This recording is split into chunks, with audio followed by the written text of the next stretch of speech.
Hello, everyone. Good morning and welcome to the ACA Roundtable number 3. I just wanted to go over a few housekeeping things before I get the time turned over to our two presenters. As you guys may have noticed when you logged in, you are muted. If you have any questions or troubleshooting issues while the webinar is going on, please enter them into the chat box. Also, a link to all of our previous recordings have also been posted there. Without further ado, we get this time turned over to Tanya. Thank you, Amanda.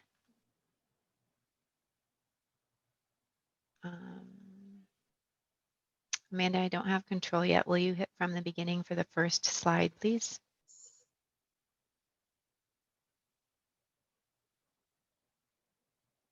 So while she's doing that, let me introduce myself. My name is Tanya Rule, and I lead the Affordable Care Act services for Eide Bailly. I've been with Eide Bailly for 20 years, doing the ACA for 10 years, and I am located in our Mankato, Minnesota office. So before we start, Sean, will you just quickly introduce yourself, please?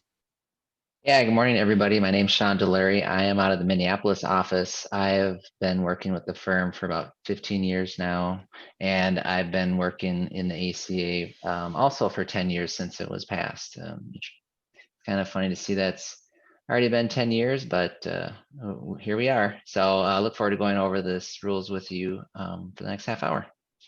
Perfect. Thank you, Sean. So as Amanda had alluded to, some of you probably have been in the roundtable number 1 and number 2s. This is our third and final roundtable for the year. So today we're going to be talking about coding those forms. How do you complete them correctly? Now, like Amanda did say, we had gone through most of the rules and those sessions are recorded. You can get that recording and listen to them if we didn't cover that topic in either session 1 or in session 2. Sorry, my mouse is a little quick there. Feel free to email Sean or I or give us a call. Our contact information is on the last slide. I know for me, it's probably easier to email me just because I'm in and out of meetings and webinars, and I'll email you as quickly as I can back. So with that, I'm going to start us off today and just talk about those codes. We review forms for employers that either prepare their forms themselves or have a payroll company or have maybe another accountant prepare their forms. They send us their forms and we review them. This is a service we offer if anyone's interested, but what's interesting when I get those forms in, we're just above 2% on those forms that are being done correct as is. The forms while they look maybe easy to some people, they're very complex in what the rules are and why they have to be filled out the way they are. Now, fortunately, as many of you probably saw, we do have a good faith effort for this year, meaning that if you fill out the forms incorrectly, but you did make a good faith effort, you should be able to get out of those penalties. However, not having to deal with the IRS, having to make that argument is always best. So that's why we want to go through these forms.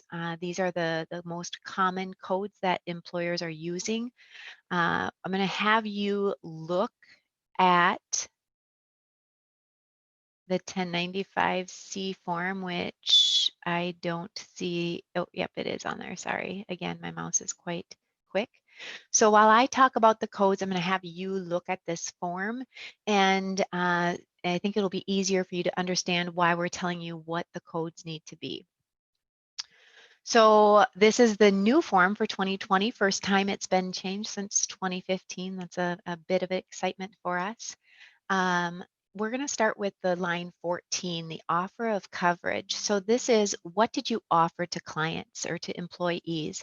Did you make an offer? Did you not make an offer? What's important to note here is that line 14 has to have some type of coding in it for every single month, or you may use the all 12 months. A big error we see is that some clients will have their forms done and they won't fill out all 12 months because maybe the employee started working halfway through the year. So what they'll do is they will start, if the employee, for example, starts in April, they'll fill out April through December. That is incorrect. There is a specific code that you would use January through March in that situation. Line 15, depending on if you enter a code on line 14 that needs a dollar amount on line 15, that is when you'd use line 15. So it's not incorrect to not have a code or a dollar amount on line 15. Same with line 16. You may or may not have a code on line 16. We want to be cognizant of what line 16 means. It's a safe harbor code. I like to think of line 16 as your excuse code. Why did you do what you did? Why did you make that offer like you did? So our most common codes, let's start with the 1A offer. So that 1A offer means you offered an employee an offer for every day of that month that met the federal poverty line. And for 2020, that dollar amount is 101.79. So if an employee didn't have to pay more than that, and you should note that a 1A offer means you offered it to the employee. That offer met minimum essential coverage and minimum value. You also made that offer to the employee spouse and dependents, and that offer is not a conditional offer. So if you offered the employee and the dependents minimum essential coverage, and the employee's offer met minimum value, and that dollar amount that the employee had to pay was no more than $101.79 for self-only coverage, you can use that 1A offer. Now, the 1A offer is the nicest offer out there because you don't have to enter anything in line 15 or in line 16. Now, when we're filling out these forms, I like to say less is more. If you're not required to give it to the IRS, don't give it to the IRS. More chance for error if you're entering information on this form that doesn't need to be entered. Why I say that is because it's not incorrect to put a safe harbor in if you use a 1A offer, but you're not required to. So my recommendation, if you use a 1A, leave it off. Don't put anything in line 16. So a 1E code is similar to a 1A code, all the same requirements, except that a 1E offer, you would use that if the employee portion for self-only coverage is more than that $101.79 amount. So for example, if my self-only coverage that I'm offering to the employee is $150, I would need to use a 1E, not a 1A offer. Now, I know that some employers will say, well, Tanya, this employee didn't have a spouse or dependents, but if they did, they could take that offer. Well, if they could take that offer, you still default to the 1E or 1A offering. Again, a 1E offer, if those premiums were $0, let's say the employer paid 100% of the self-only premiums, you could use a 1E offer, but with a 1E offer, you have to fill out line 15, so you'd have to put in 0.00. Remember, we have to enter the cents for line 15. You'd also need to enter a safe harbor code for line 16 if you use a 1E offer. So you'd have to use that 2C, 2F, 2H code if it's applicable, meaning if it was affordable or if they took coverage. We'll get into those codes in just a minute. The 1H code means that that employee didn't have an offer every day of the month. It also would mean you could use the 1H code if they weren't hired. For example, if I was hired on April 15th, you would use that 1H code for January through April, as if I'm hired on April 15th, I wouldn't have an offer every day of the month. So for line 14, I would use that 1H code because I didn't have an offer every day of the month. 1G code. So back in 2015, when we first started doing these forms and employers were submitting those forms to us for review, one G code is what was most commonly used incorrect. People wanted to use that 1G code because they said, hey, listen, this person was a part-time employee, but only a portion of the month. Or this person that we offered coverage to wasn't an employee, but took our coverage. So we're going to put 1G in for a portion of that month. 1G can only be used if you use it for all 12 months. And the reason why we use a 1G code is because you have a self-funded plan. So if you have a fully insured plan, you should never use a 1G code. A 1G code is simply telling the IRS that person was never a full-time employee any month of the year. So again, we'd use the 1G code if we're self-funded, because remember, we have to tell the IRS in Part 3 what months each person on that plan had coverage. So let's talk about the 2 codes real quick, and then I'll give it over to the next slide. The 2A code means I wasn't employed any day of the month. So that would go with my 1H code. A 2D code means I'm in my limited assessment period. Now that's a big fancy term that the IRS uses for a 2D code. It has several meanings, 6 actually, I believe. The 2 you're going to want to use that are typically most commonly used are your waiting period, or your initial measurement period if you have a fiscal plan year. So let's go back to that example. I get hired on April 15th. January, and let's say, by the way, that I get an offer on May 1st. So January, February, and March are going to be a 1H, no offer, 2A, wasn't employed any day of the month. April, I can't use that 2A code because I did work some of those days of the month. April would be a 1H 2D. May, then I would flip over to my 1A or 1E offering, assuming that that offer was offered to the spouse and dependents, and it was an unconditional offer. So whichever one of those codes would work is what I would use for line 14. Then if I took coverage for all days of the month, I would put a 2C as in cat on that line 16. If that I didn't take coverage and I waived coverage, but it was affordable, depending if I used my W-2 safe harbor or my rate of pay safe harbor. The W-2 safe harbor is a 2F. Sean will talk about that in a minute. And my 2H safe harbor is the rate of pay. He'll talk about that in a minute as well.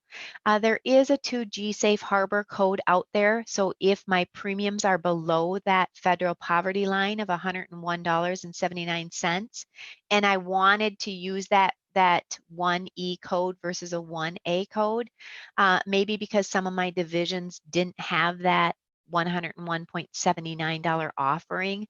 So I want to just keep it consistent and use 1E across the board. I could use that 2G code for those premiums that are $101.79 or less. Not common, so I didn't put it on the common codes. If you leave line 16 blank, I put a 1H and I don't put anything on line 16, or I use a 1E and I don't put anything on line 16, you're opening yourself up to a potential penalty, because that's telling the IRS you didn't make the offer and you have no reason not to make the offer. There's no excuse code, there's no safe harbor code. Or it's telling the IRS I made that offer, but that offer was not affordable. So I'm putting a 1E offer out there on line 14, but I can't use a 2F or 2H or 2G code because it wasn't affordable. That's opening you up to the potential 4980HB penalty that we covered in the first session.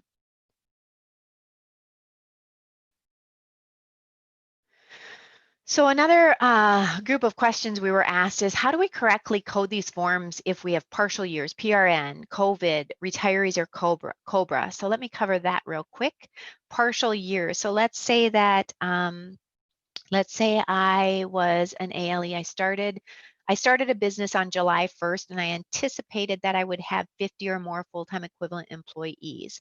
How would I code that partial year? Well, all those forms for January through June would be a 1H 2A, and then I would pick up doing that offer of coverage on July 1st. I'm assuming they'd have a waiting period, so I'd have a waiting period at that point. Same thing, partial years. If I get hired partway through the year, 1H 2A for that partial year.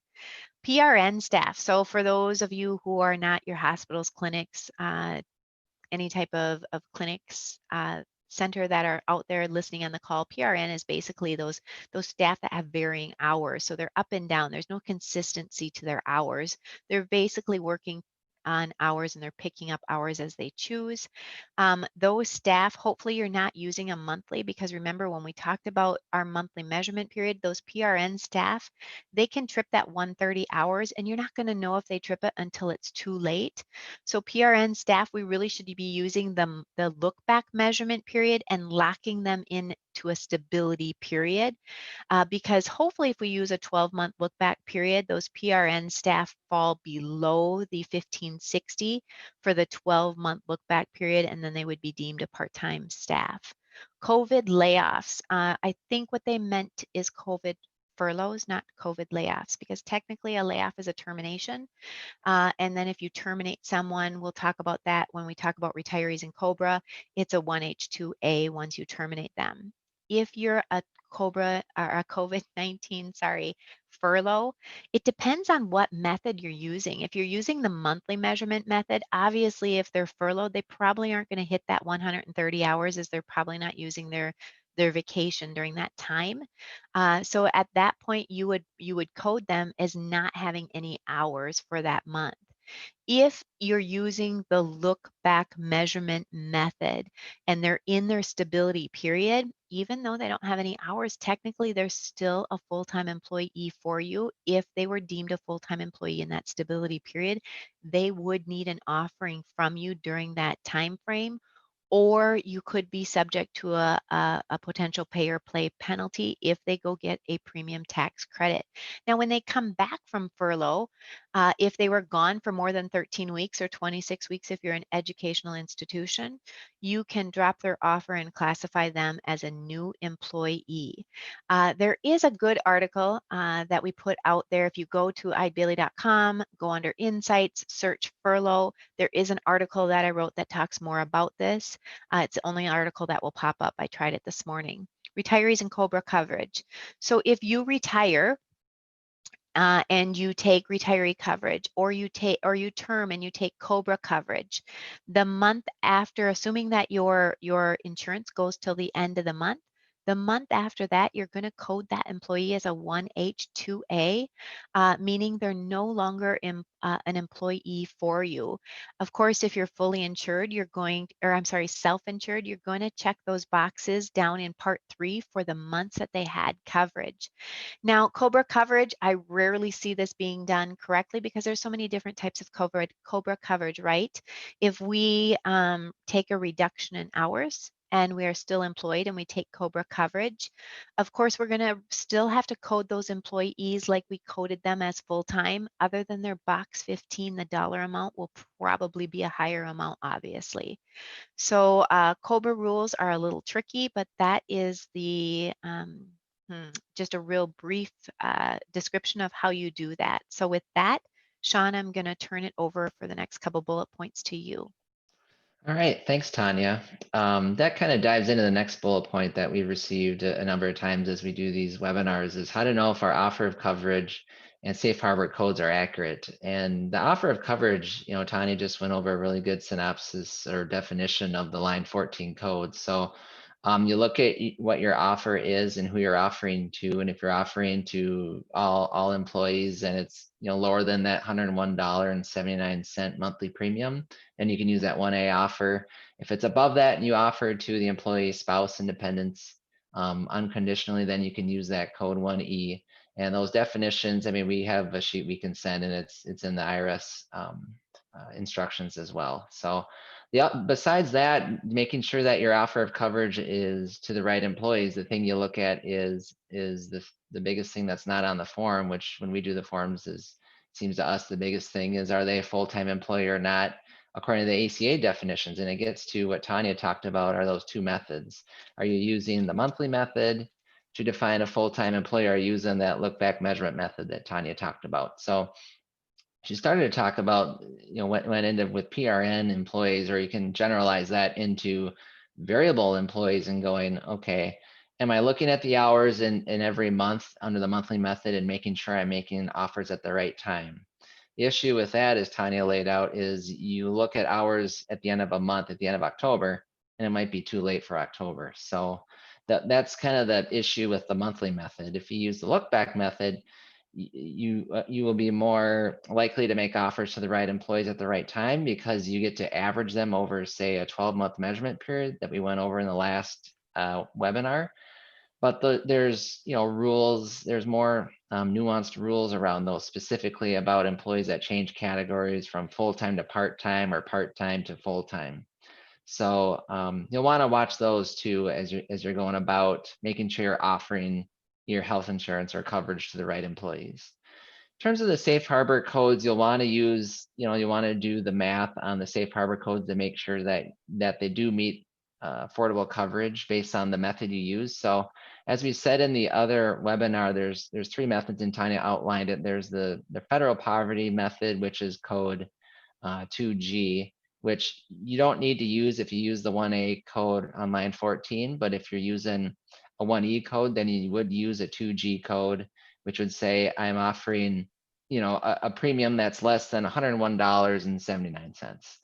So if you want to do that way, you can, and you meet that safe harbor. You'll probably meet it across the board for all your employees, because your premium is under that dollar amount of $101.79. If your premium isn't under that, then you'll look at the other 2 codes, either the 2F code, which is the W-2 safe harbor, which is comparing that monthly premium to either the monthly W-2, or you can take your premium over the year and take that compared to the W-2 for the year and see if it meets that 9.78% threshold. One thing to keep in mind is if you are a fiscal plan year, or in other words, not a January 1st start, then we need to look at the percentage, that affordability percentage at the start of the prior plan year in 2019, which is 9.86%. So for fiscal plan years, we need to look at 2 percentages to see if we're meeting the affordability criteria for those plan year start dates. So again, for a 2020 fiscal year, we have to look at the start date in 2019 for that plan year that rolls into 2020, which we need to make sure it's under 9.86%. And then for the other one in 2020, it's 9.78%. So we'll want to make sure that we're meeting those. The other affordability method we can use is the rate of pay, which is taking that salary or that average hourly wage and taking that times 130 hours in that month, and use the start month of the plan year to calculate that. So you'll take, if it's $15 an hour, you'll take 15 times 130. That will be your rate of pay for the month. You compare the premium to that rate of pay and see if you're under that 9.78%. Same thing if you're a fiscal plan year, you got to look at it two times. So you got to look at it in the start of 2019 and the start of, as well as the first month in 2020. So you'll need to look at both of those to see if it's affordable for those periods of time. So, and then again, if you are salaried, it would be the monthly salary that your employee is earning, or the amount of salary you're paying them. That would be what that calculation would be for salaried employees. So there's 3 methods there that you can use. Another thing to consider that you'll want to consider is how are you applying those methods. We don't see this a lot with organizations, but what they could do is apply it to different class or category of employees. You just want to make sure that you're consistently doing that and not trying to use the best one for every individual employee. So like I think I used this in the prior webinar. If you have a school district and you have like bus employees, let's say, let's consider that a class, you would use the same method for those types of employees, and you could use a different method for teachers. You couldn't use 2 methods for your bus employees, depending on which one would actually work. You need to stick with one and then apply it for that class of employees. Although, I mean, even though the definition of categories or classes is broad, we just want to make sure that we're being consistent with it. So that's that on that question. The next one we got on this slide is, have codes changed from prior years? And generally speaking, the good news is as you can see from what Tanya said earlier and what I'm saying about affordability, is they really haven't. They're more or less the same codes. They've expanded on them, which Tanya will get into regarding those. You maybe have heard of the ICRAs, or individual contribution health reimbursement accounts. They've added some new coding for that, since this is the first year we would be reporting for those. And again, Tanya will touch on that. So there's some new codes on those. The other thing is they've kind of had this area and the 1095 for plan year start months. We didn't need to fill that out before, and this year they are requiring to fill in the start of the plan year. So there's a 2-digit code that you put in for that. If it's so you put in the 2-digit code for this first month of your plan year. So I want to put that in. Besides that, the affordability thresholds have obviously, they update every year as well. And like I said, for 2019, that's 9.86%. And then for 2020, it's 9.78%. So that's something to keep in mind as you look toward the affordability pieces if you don't offer a qualified plan. So those are those things to look at. Some rules sunsetting and surfacing. There aren't too many things going on there regarding the rules that are sunsetting, surfacing. I don't see anything new there. Regarding that, I don't know, Tanya, you can let me know on that, but I don't. Okay. So perfect. Yeah, I'll take it over. So Sean had mentioned those ICRAs. So not a lot of employers have ICRAs out there. So like Sean said, the ICRAs are the individual coverage health reimbursement arrangement. If you have one of those, you do have reporting to do if you're a large employer. If you're a small employer, you'll have the reporting on the 1094 and 1095B forms, as that's deemed a self-funded plan. So if you have an ICRA, there are actually 8 new codes out there. It's important to note that the first 6 codes, so there are a 1L, 1M, 1N, 1O, 1P, 1Q, 1R, and 1S. So if you have one of those 8 codes, if you have one of the first 6 codes, and if that ICRA is affordable, you're going to have to look up that affordability either based on where the employee lives or their place of employment. It's interesting to note that if you have an ICRA and if it's unaffordable, you do have a specific code on line 14 that will tell the IRS that that is offered as an ICRA and it's unaffordable. And the reason why is because they want to see that that ICRA was offered, and then you'd put that 1R code in there. It tells the IRS it was offered, but what they're going to look for is line 16. You still have to put that 2C code in there, because technically if you take that ICRA, you're not eligible for a premium tax credit on the exchange. Now, there also is a code if you're offering an ICRA to someone who is not a full-time employee, and that's a 1S code. Now, when we talk about these ICRAs, if you look at that 1095C form, you'll see a couple new things on that form, and that is line 17 for the zip code. That zip code only needs to be entered if you're offering an ICRA to the employee. If you're not offering an ICRA, you don't have to fill out line 17. Also, if you look up above on the where the the plan year is on the 1095C, if you look up there, they're also going to say what is that age of the employee on January 1.